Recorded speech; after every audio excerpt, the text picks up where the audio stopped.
Bonjour, bienvenue sur le site de l'Union maritime et fluviale Marseille-Fos. Nous sommes jeudi 22 septembre, il est 10h. Comme tous les matins, l'UMF vous propose une revue de presse d'actualité.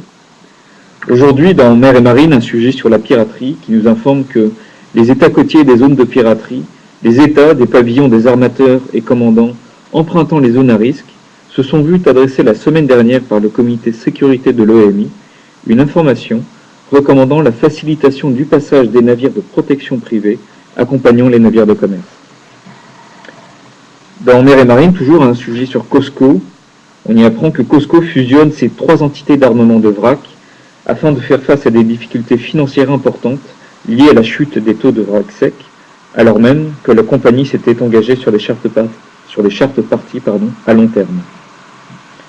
On passe à Econostrum, qui nous informe que le FMI, Fonds monétaire international, a publié le 20 septembre ses prévisions semestrielles de croissance.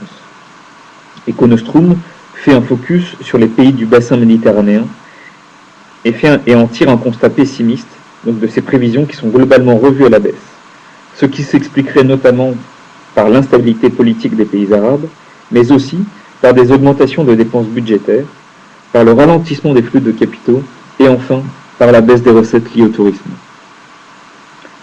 Toujours dans Econostrum, qui nous informe que les sanctions économiques prises par l'ONU, les USA et l'Europe à l'encontre de nombreux États méditerranéens impactent directement les armements français.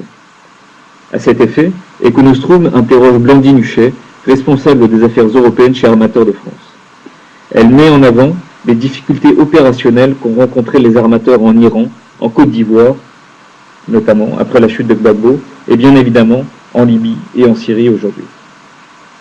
Voici pour aujourd'hui, merci et à demain.